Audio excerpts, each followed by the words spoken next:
Shalom, salam sejahtera bagi kita semua. Kembali lagi dalam renungan harian kita. Mari Bapak Ibu kita memuji Tuhan dari Kidung Jemaat nomor 19, Tuhanku Yesus. Tuhanku Yesus, Raja alam raya, Allah dan manusia, Kau kasihi, Kau junjunganku, bahagiaku yang bakal. Amin. Mari Bapak Ibu kita membuka Alkitab kita dari kitab Mika pasalnya yang keempat, ayat pertama sampai dengan yang ke-13. Demikianlah firman Tuhan dengan perikop Sion sebagai pusat kerajaan damai. Akan terjadi pada hari-hari yang terakhir, gunung rumah Tuhan akan berdiri tegak mengatasi gunung-gunung dan menjulang tinggi di atas bukit-bukit. Bangsa-bangsa akan berduyun-duyun ke sana, dan banyak suku bangsa akan pergi serta berkata, "Mari kita naik ke gunung Tuhan, ke rumah Allah Yakub, supaya Dia mengajar kita tentang jalan-jalannya, dan supaya kita berjalan menempuhnya. Sebab dari Sion akan keluar pengajaran dan firman Tuhan dari Yerusalem. Ia akan menjadi hakim antara banyak bangsa dan akan menjadi wasit bagi suku-suku bangsa yang besar sampai ke tempat yang jauh. Mereka akan menempa pedang-pedangnya menjadi mata bajak dan tombak-tombaknya menjadi pisau pemangkas. Bangsa tidak akan lagi mengangkat pedang terhadap bangsa, dan mereka tidak akan lagi belajar perang. Tetapi mereka masing-masing akan duduk di bawah pohon anggurnya dan di bawah pohon aranya dengan tidak ada yang mengejutkan, sebab mulut Tuhan semesta alam yang mengatakannya. Biarpun segala bangsa berjalan masing-masing demi nama Allahnya, tetapi kita akan berjalan demi nama Tuhan Allah kita untuk selamanya dan seterusnya. Pada hari itu demikianlah firman Tuhan, Aku akan mengumpulkan mereka yang pincang dan akan menghimpunkan mereka yang terpencar-pencar dan mereka yang telah kucelakakan. Mereka yang pincang akan kujadikan pangkal suatu keturunan, dan yang diusir suatu bangsa yang kuat. Dan Tuhan akan menjadi raja atas mereka di gunung Sion, dari sekarang sampai selama-lamanya. Dan engkau, hai menara kawanan domba, hai bukit putri Sion, kepadamu akan datang dan akan kembali pemerintahan yang dahulu, kerajaan atas putri Yerusalem. Maka sekarang mengapakah engkau berteriak dengan keras? Tidakkah raja di tengah-tengahmu? Atau sudah binasakah penasihatmu, sehingga engkau disergap kesakitan seperti perempuan yang melahirkan?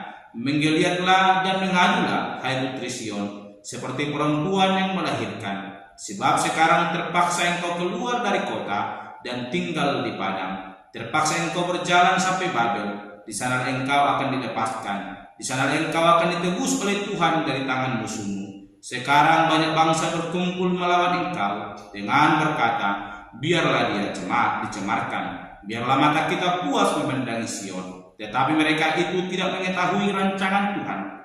Mereka tidak mengerti keputusannya, bahwa Ia akan menghimpunkan mereka seperti berkas gandum ke tempat pengirikan. Bangkitlah dan iriklah, hai putri Sion, sebab tandukmu akan kubuat seperti besi, dan kukumu akan kubuat seperti tembaga, sehingga engkau menumbuk hancur banyak bangsa. Engkau akan mengkhususkan rampasan mereka bagi Tuhan, dan kekayaan mereka bagi Tuhan seluruh bumi. Amin.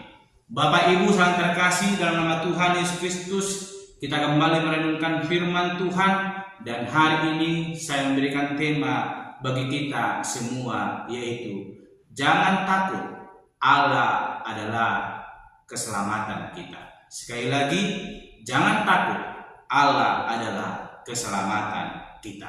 Bapak Ibu saling terkasih di dalam nama Tuhan Yesus Kristus, Nabi Mika kembali mengingatkan umat Allah supaya mereka jangan takut di tengah-tengah kepedihan hidup mereka sebagai rakyat yang dimana mereka dipimpin oleh aparat pemerintahan dan kepemimpinan mereka yang bermental bobrok, di mana kerohanian mereka tidak bertumbuh, namun keegoisan, kebebalan, bahkan hal-hal yang tidak dikehendaki Tuhan itu yang menjadi semakin bertumbuh di tengah-tengah kehidupan mereka, sehingga mereka mengalami kepedihan, mereka mengalami kesusahan, mereka mengalami kesulitan. Namun Nabi Mika hadir membuatkan penghiburan dari Tuhan, di mana melalui Nabi Mika menyampaikan bahwa Mesias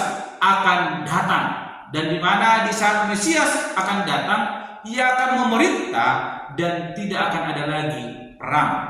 Kalau kita perhatikan di ayat ketiga, bagaimana firman Tuhan disampaikan oleh Nabi Mika. Dan pada saat itu dikatakan bahwa akan ada banyak orang yang datang ke Yerusalem untuk mempelajari jalan Tuhan melalui Israel. Dan disinilah janji tentang Israel akan digenapi, di mana kerajaan imam akan menjadi perantara Allah dengan umatnya yang dikasihinya, di mana orang-orang yang mematuhi kehendak Allah tidak lagi seperti orang Yahudi yang berpaling daripada jalan Allah, namun Allah akan menjadi hakim atas kehidupan mereka. Jadi Bapak Ibu sangat terkasih, Nabi Mika menyampaikan bahwa kepedihan itu akan berlalu, di mana Mesias akan hadir. Dan dalam bulan ini kita terus merayakan Natal, menyambut kelahiran Sang Juru Selamat, yaitu Yesus Kristus sebagai Mesias dalam hidup kita, yang dimana Dia lahir menjadi Juru Selamat yang membawa damai, sukacita, dan pengharapan dalam hidup kita. Dan hari ini kebenaran firman Tuhan melalui Nabi Mika mau menghiburkan kita, supaya dalam kepedihan hidup yang kita lalui, jangan kita merasa takut, sebab ada Allah yang senantiasa menyertai kita.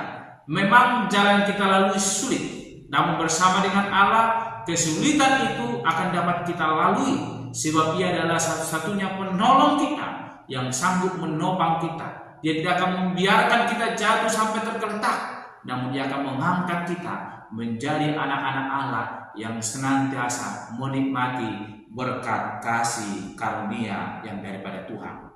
Sekalipun Bapak Ibu sangat terkasih, sebagaimana disampaikan oleh Nabi Mika, ada banyak persoalan-persoalan, ada banyak penderitaan yang boleh dialami oleh umat Allah.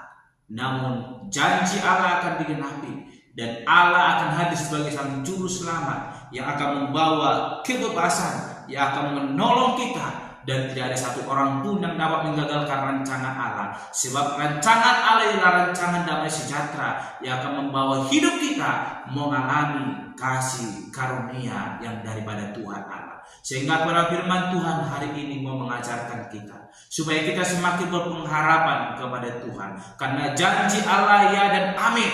Ia tidak akan pernah meninggalkan kita.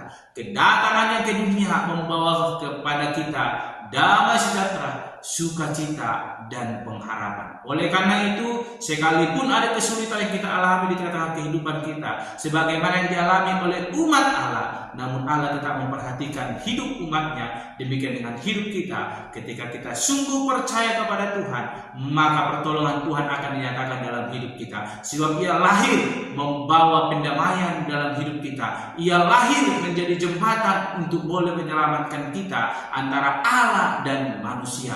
Dosa yang telah menjauhkan kita itu akan dihancurkan. Oleh karena itu jangan pernah takut. Hal utama yang kita lakukan, menyambut kelahirannya, menjadikan Dia menjadi Sang Juru Selamat, sehingga Dia menjadi pengharapan dalam hidup kita.